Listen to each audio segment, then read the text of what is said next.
So hi everyone, thank you so much for joining us for this video today. We're a part of the Graduate Alliance for Mental Health in Academia, and for our next video in the series, we are interviewing international students and postdocs to hear about their perspective on mental health and experience with mental health in academia. My name is Hannah Dudman. I'm a PhD student in fiber and polymer science and a member of GAMHA, and I'll hand over to Angela to introduce herself. Hi, my name is Angela Dorio. I'm originally from Italy. I'm a third-year PhD student at the College of Textiles as well, and I'm also graduating soon, so that's pretty neat. And Ronald, you can go ahead.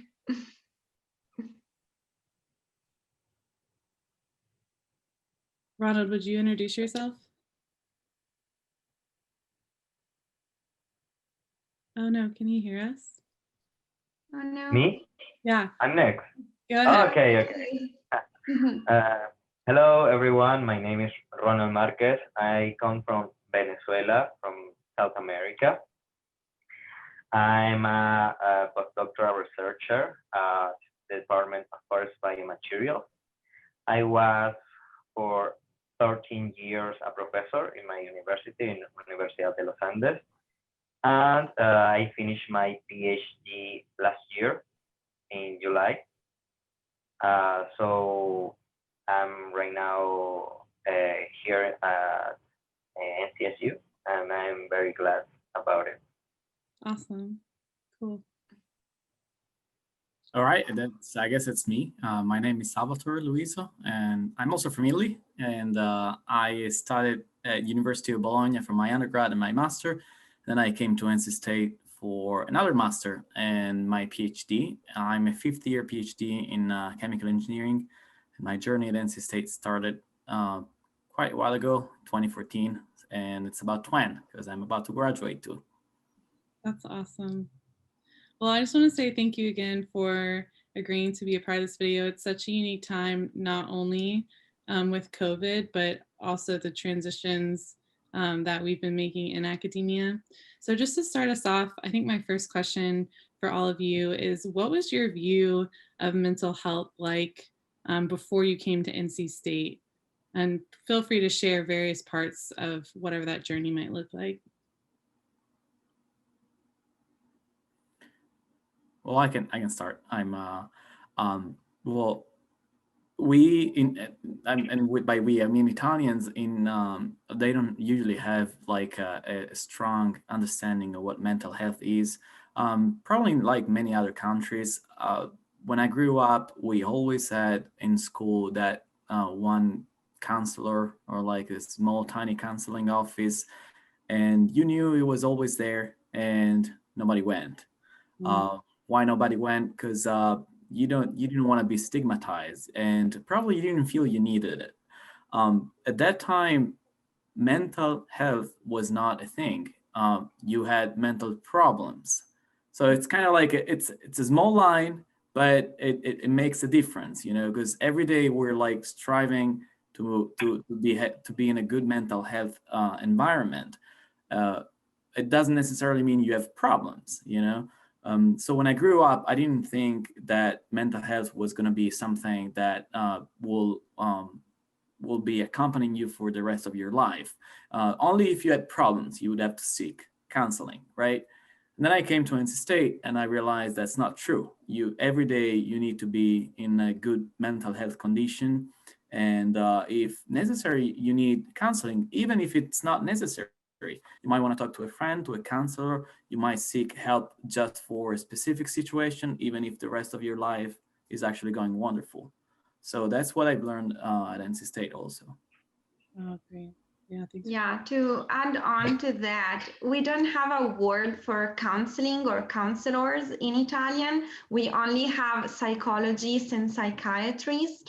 So when you reached out, usually it's a more official, you know, thing where you go to a doctor because you have a real issue. So it's not what I appreciate about, you know, the system here and NC State's counseling center is that it's so informal. You feel like you can reach out anytime, no need for, like labeling your condition.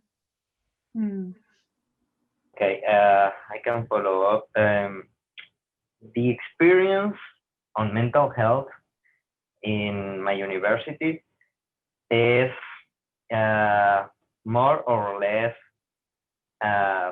not, it's not so much, but there is some. In 2014, as a professor, I was involved in a workshop. So one of the doctors of the program, one program in Spain, was there to look for cooperation with my university precisely on that subject. So it was from the medical school, but they were making a broad study over the world on mental health. So in my university, they performed at that time several inquiries, like they did surveys in all the different schools and departments. And guess what? Which department was, which school was the one that had better mental health? It was the Faculty of Arts. What you will think that are the crazy guys. So, and the faculties that had the lowest mental health in the ranking was engineering, and particularly chemical engineering. That is where I am from. So, regarding that every day you have to talk to students that you maybe don't have a so close relationship with them, but suddenly they have bad grades, and you don't know why is that. The common sense is no, that is because he didn't study or he wasn't applied, But you start to understand that there are other things, and as a professor, you don't have that time for being involved with that, but it's really, really, really important. So the difference from my country to here, there, we don't have any consults. But if you want to have some counseling or some therapy, you have to go by yourself to the private psychologist or psychiatrist, and so there is very little support. And then when I came here, I didn't know about that, but I realized that in the COVID road. So I get to know the counseling center and the great people that are there and are making a great job. Yeah, that's awesome. That's interesting to hear, like, your experience in Venezuela, not only just as an individual, but as a professor, seeing students struggle too. Like, I think that is really unique. One of the things that we're wanting to do within our mental health alliance is also like train or help faculty to know how to engage with students, because it isn't just a one-way conversation like you're saying, but it's on both parties to have those conversations. So yeah, that's interesting to hear about. You both, or all of you, have kind of touched on this a bit, but what have been some big changes, whether it be your perspective of mental health as you've come to NC State, or even just your experiences personally with mental health, since you've been here in Raleigh? I guess I can go ahead again. Thank you. I think so. Okay, first off, when you start graduate school, there is some kind of stress that you've never seen before and you've never touched, and all of a sudden it's all over you. You are thrown in this environment which you think is still school, is still university, but in the actual world, you're an employee with an independent project, and so you gotta realize that there's a lot more on you in terms of responsibilities than there was before. Before, you had everything was structured. You had classes, you had quizzes, exams, and then finals. And that was it. And the professors was leading you toward the learning. Now all of a sudden you're the one in charge of structuring your life. And we're not talking about a semester, 2 semesters. We're talking about years. So the thing that I realized, when I came to grad school was I had to face something that was much bigger than I thought. And this definitely created some stress, mental issues, I would say. And when my wife also started her graduate school, this added a lot more stress on her and on us as a couple. So it was a good experience for us to see these problems and try to solve them. So that's when we looked and seeked for individual counseling and couple counseling too. And that's where we learn more. And as the other said, it was interesting because here at NC State, it seemed to be the counseling seemed to be more accessible to people. And even talking about counseling and therapy seemed to be less stigmatized. So how has it changed? Well, definitely more awareness, more understanding of how mental health and well-being are part of your daily life, and you should not neglect them, because if you do, then that also affect your work as a PhD, as a graduate student. I learned to take care of myself, basically. Yeah, that's great. Yeah, I think we forgot to mention Salvatore and I are married, our become of a speech. But,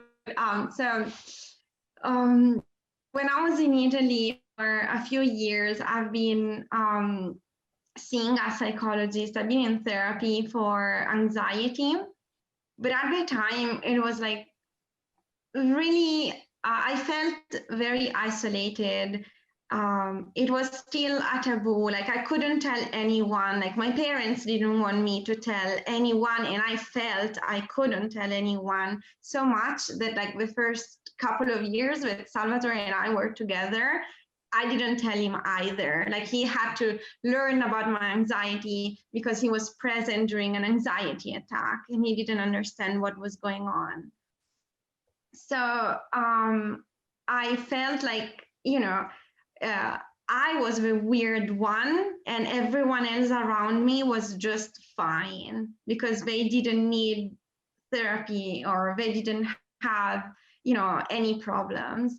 When, now thinking back, I'm like, my friends and other people around me might have had, like the same kind of challenges. They might have gone to therapy as well, but we really didn't talk about it because it's not a thing. And when I moved to the US and I started, went to the counseling center, I've joined a couple of programs there. I did an anxiety workshop, and being in the same room with like 15 more people who have anxiety and talking about it and see what we can do, every day to feel better, and sharing our experiences was amazing because for the first time I felt like there are way more people who go through what I go through, and we can actually help each other with our, sharing our experiences. So that was like a huge change in my perspective. And now I feel way more comfortable. I went from keeping my anxiety and my years of therapy as a secret, no one has to know about it, to doing videos and just like talking to people about how this shouldn't be really a topic that cannot be addressed. So like my perspective really has changed. And I think, as I mentioned before, one of the reasons is the informal setting of the counseling center and the approachability of all the counselors. You don't feel like, you know, you're in therapy with a doctor. You really feel like you're talking to people who understand you, and you can just like be yourself. So that was like so neat. Oh, yeah. Okay, my experience is the following. When I was back in Venezuela during my PhD, any PhD will be very, very challenging. Like it has a lot of not only like work, research work, or whatever you are doing, but it requires a lot of emotional work. Like you have emotions there because usually your PI, your advisor, will be one person if he's really good, that he's used to really, really good people. To like good in the sense that they perform really, really good. So my advisor back there is from France, but he has a lot of years in Venezuela, and he's really tough, like French, like really, really tough. And there it was like 2 years of results that didn't go the right way, and then another year that was really hard because we have to like adapt to our ways of working. So I have had to know how it works, and so then started all to go the right way. But in that middle part, it was so hard, mostly in an emotional way. To that, you have to add all your personal, emotional circumstances, like relationships, your family, all of that. So all of that is integral. It has several components. Now the difference from there, when I finished my PhD there, I said, oh, okay, I will write a book that about the pursuit of happiness, the movie. Okay, the pursuit of the PhD. Okay, and I said after having this advisor, anything will be less emotional. Okay, I can come here, and my advisor here is a great person, but it's like 10 times more accelerated than my advisor back in Venezuela. So I was not used to that speed. Like Europeans, I guess, have like are really, really good, but do things not so accelerate. So here it was really, really hard at the beginning. After almost 9 months, right now is that I'm leveling up. But at the beginning, and you add COVID and the pandemic and all of that, it's really hard. So in Venezuela, it's like you said, like it's not so usual. If someone is going to the psychologist or the psychiatrist, it's like, oh, that person is not right. But when I came here, I realized that the people that are there do a service, and they make a great service, and it's something. It's so good that it here is like natural, in the sense that you can go there and there it's not like the stigma or something like that, like, oh, you are not okay. No, it's just that you have challenges and you can overcome them, and you can support one to another, not only with one counselor, but also with another people and another other individuals that are going through the same thing. So that is really good. Mm. Yeah, that's great. It sounds like, Ronald, that you found some really great outlets, for mental health, but I'm still curious to read this book. I think you should still write it. I would definitely read it. Pursuit of PhD sounds like a great title. I'm also kind of curious to know, what are some ways that you've had to advocate for yourself or prioritize your own mental health in the midst of grad school or just in academia? And Ronald, maybe you could start us off with your experience in Venezuela, having this really tough advisor. Were there ever opportunities where you were able to step up for your own health, or what was that like? Yes, but there was relief in the sense that I live in a city, Merida, that is surrounded by mountains, and I really like hiking and camping. So that was like my unplugging myself. Like I will go the weekend and go camping with my friends, and that's all. I will forget about everything. So that worked for me until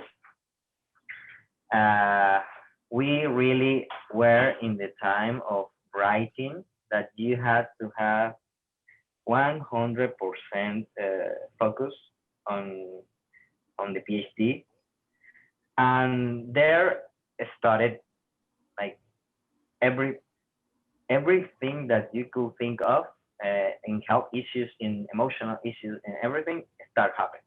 Like your emotions, your feelings are really related to how your body reacts and how your body feels.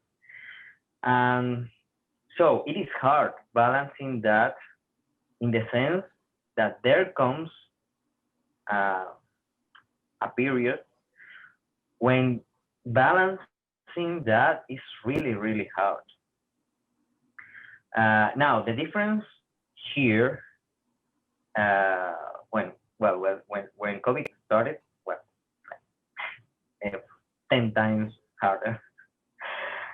What I did back there was just going out to walk because I came in and I was a week in quarantine with one friend that lives here. But after that, I moved out to my own place, and there was no one living there. So I was alone. And there was a moment where I had more than a month without having any direct verbal contact with anyone. So you are used, for example, if you come from Latin America, you are used to visiting your parents, to smiling every day, to uh, like uh, giving a lot of hugs. So that was like zero here. Um, so that was very, very, very, like they say, challenging times. Those were challenging times. But after the labs started, that was like about like something to where I could talk more with people here. And then when the gym open, it was like progressive. Then I will go every day to the gym after I came out of work, because otherwise if your brain, I guess, cannot handle that kind of stress if you don't have some valve to really release the pressure. Mm-hmm. Yeah. Yeah. I was wondering, Ronald, in your experience, since you had both the professor experience and the PhD student and now the postdoc, have you ever felt comfortable, or have you ever addressed the topic of mental health with your PIs or professors or colleagues, or maybe your students you were teaching to? Not so much. There was a professor in my department that she was also into that, so we discussed, but it's not that easy to get to. And mostly engineers that are really, really good at what they do. And um, engineering is about efficiency. And um, everyone has his own view of the external world, right? Like, okay, for example, I guess there is people that all that kind of work uh, is fine for them. Like they can handle that. But there is people that can't. I don't know how that is. Ever, each of us are different. So it's not that easy. For example, not there and not here, because it's like if everywhere, including here, if you uh, if you go that way, like my emotions are having an effect on my work, like you're weak. Okay, you're weak, and you are not good for this work. Uh, I am really, really, really lucky and blessed that my PI in that really hard time here, he was very supportive, very demanding, but very supportive. When I will have one of those crises, because there came a time where my like my happiness started to go like this, and suddenly I wasn't having any desires to work. I couldn't even sit in front of the computer, of the laptop, because everything was every day 8 hours or more of being in front of the computer. And if you are a chemical engineer or a chemist, you enter this field because you like working with chemical, with things, creating things. So uh, that was really hard, but he was there when I needed him. But he also was really tough, and that also helped because my brother will say if he sees someone like that, fat or something like that, and he will look at you and uh, okay, do something. Like he's tough. Like you have to do something about it. So both uh, advices are good. Like the one that says to you, okay, let's look at what is going on, but you need to move in that situation. If you stay in a place and you don't do something about that, you will not get better because it comes from you. So it is also good to have people that makes you like drive yourself. So that's also important. Yeah, Ronald, it seems like you're describing, different views, but that same advisor that's supporting you and motivating you and also like checking in, having like constant contact. Yes, he was at the same time the bad cop and the good cop. Yeah. Yeah, great. Thanks so much for sharing. Salvatore and Angela, I'm interested to know what your experience has been having to advocate for your mental health or, prioritize your mental health while in grad school. Okay. Well, I guess first off, we got to distinguish what kind of stress do you have. So I would say there may be mainly three levels of stress. The first one is the practical stress, the one you have to, there are deadlines approaching, you're project, your research is not working well. So that stress, you got to deal with that basically by yourself. So there's a deadline. How do you finish your project? How do you finish your write-up? The first way, I would say, is creating a schedule, like organizing your life. Okay, little accomplishment daily, day by day. That's what I used to do. That's what I'm still doing. You wake up, you make your daily schedule, and you think, okay, today that's what I think I can accomplish. And don't shoot for the moon. Just a little accomplishment, and give yourself some reward. And this is true not just for the work that you're doing for the deadline, but you want to go for a walk, do that 10-minute walk. You want to do yoga, do that yoga. Do not procrastinate on the little things, because eventually I think your brain will record every tiny accomplishment that you do daily, and that you feel better tomorrow to make even bigger accomplishment. So that would be one level. The second level of stress comes from relationships. So, and we've seen with COVID, we had our big share of relationship stress coming from the fact that we cannot share our social interactions with our colleagues and friends and family anymore. There are some people who require more energy than others when you deal with them. How do you approach them? I had some terrible experience with one of my advisors. I had some terrible experience with some of my colleagues. You go back home, you're so frustrated, you don't know what to do. The first thing you gotta know is that when you need help, you can find help. I had another wonderful advisor that he never pushed me to share anything, but he was always there. Like Ronald's advisor, he was very supportive. And when in need, he actually shared some very good advice and information.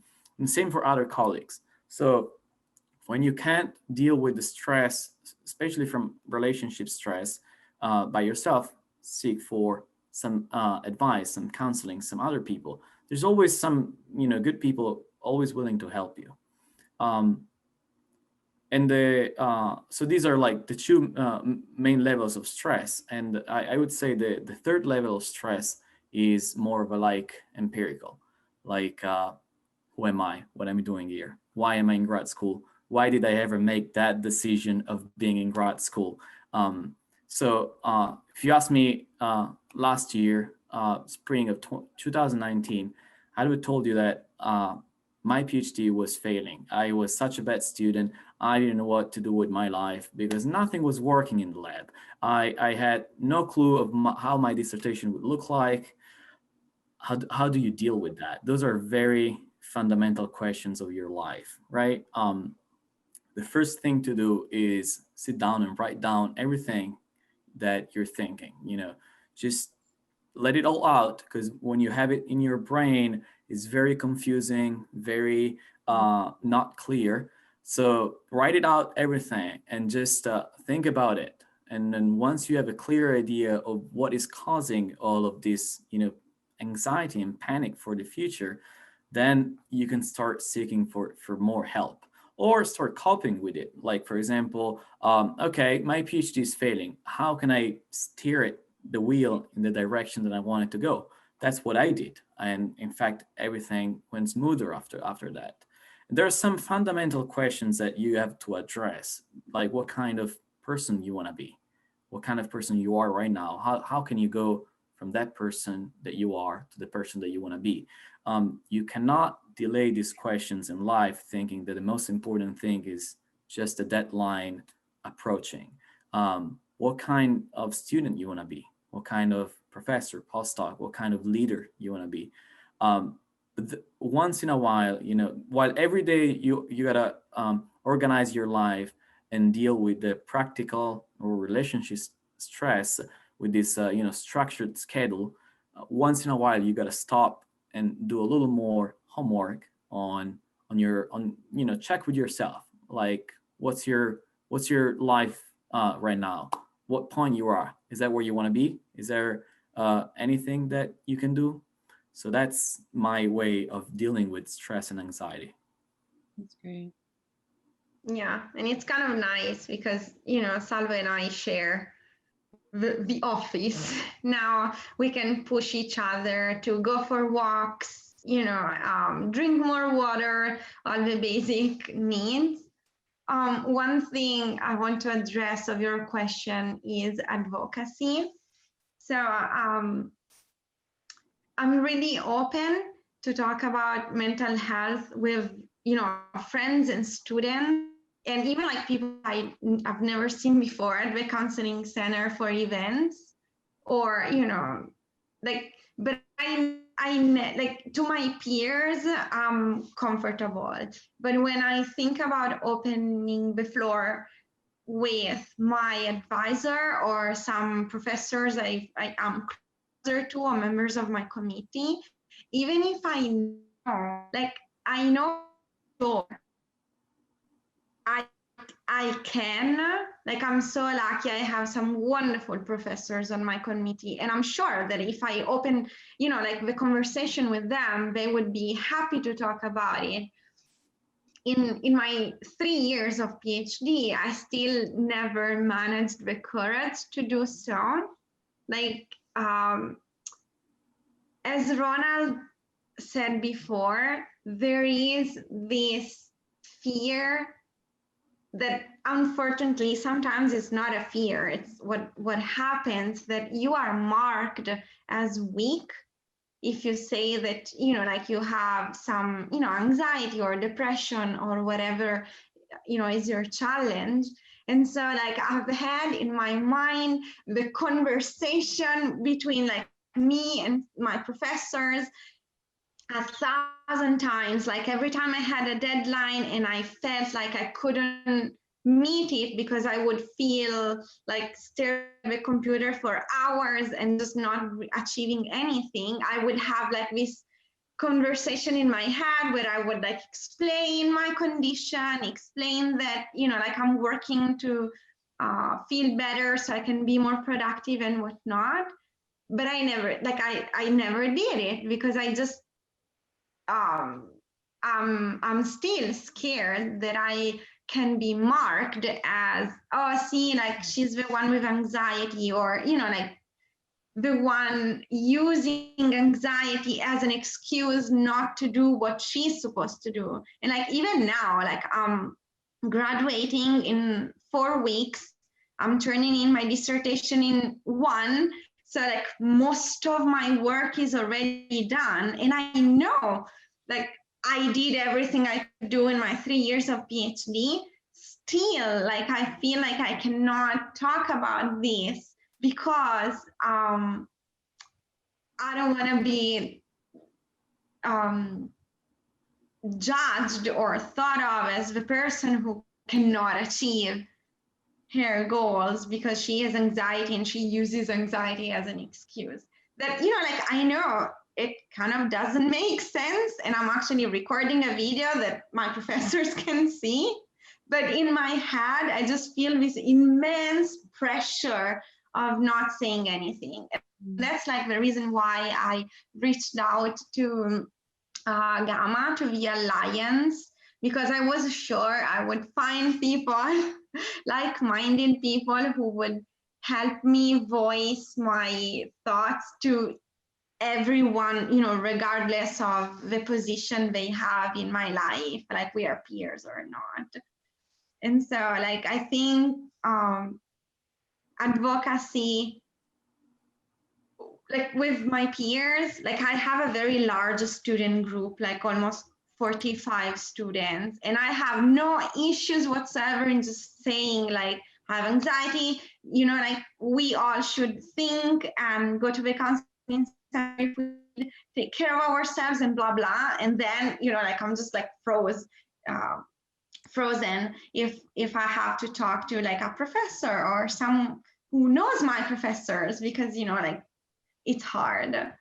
So advocacy, I think it's just the hardest, definitely the hardest. And that's why I appreciate so much that the Alliance is working towards training professors and faculty members into opening up the dialogue, in defining mental health issues. Like they don't have to be counselors, they don't have to be, giving all their free time to students who need to talk. It's just having a conversation open, having a vocabulary shared is just like an amazing tool for, you know, people like me who are still scared to death to just like, you know, point to something that's already there and be like, I'm talking about this thing that's already there. Yeah. Yeah, I really so much to what you're sharing, Angela. And I think with even my own experience, I have two really empathetic and caring advisors that often ask me, you know, how are you doing? Or what are some fun things going on in your life, you know, outside of research? But there is still a fear to say, like, I'm struggling, or, you know, this week was so unproductive because I just wasn't emotionally available to work at the magnitude that's required for a PhD program. But I think it's conversations like this that kind of take that fear away and establish a culture that's more open and honest. And so I just want to thank you, the three of you, so much again for sharing. I think really it makes a huge impact and difference. And I hope that any student or any postdoc or even a professor or PI that would watch this would take steps to prioritize their own mental health and also advocate for their own mental health. And just to end on like a helpful note, is there a resource that you would recommend, like whether it's a book or a website or something, to a student who's maybe struggling with mental health, just as like a final note?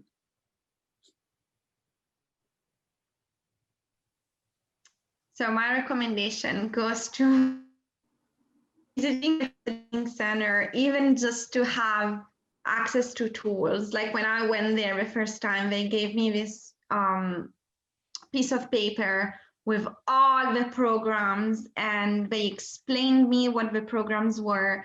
And, you know, like, because I was focused on dealing with my anxiety, they were like literally like circling the programs, like the anxiety toolbox workshop that could help me. So, you know, like there are so many books and so many resources out there. It's just nice to start with someone telling you like, you can do, you know, you can start with this and then move on. So that's my recommendation.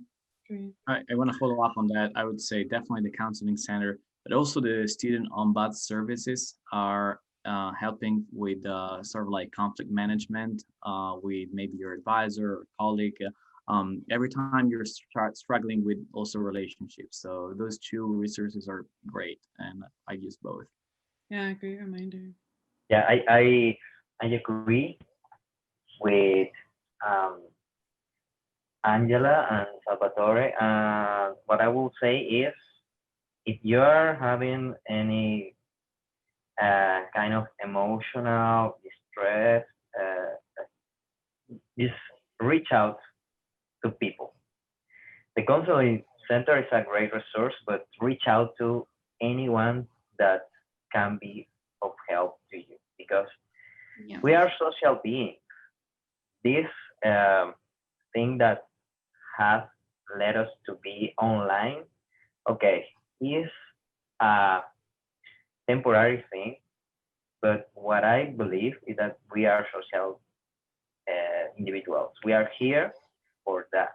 We are made out of that. That's how humans have evolved. And just to end in my part, I would like to really thank Dr. Yuka Kato. She's in the counseling center. She has been so great. And Dr. Jackson Chu, he's also on the counseling center. And there is so great people there in the counseling center here at NCSU. And thank you also, Hannah. Yeah, thank you all so much. And yeah, this has been great. I look forward to series number 2. So I hope to have you all back.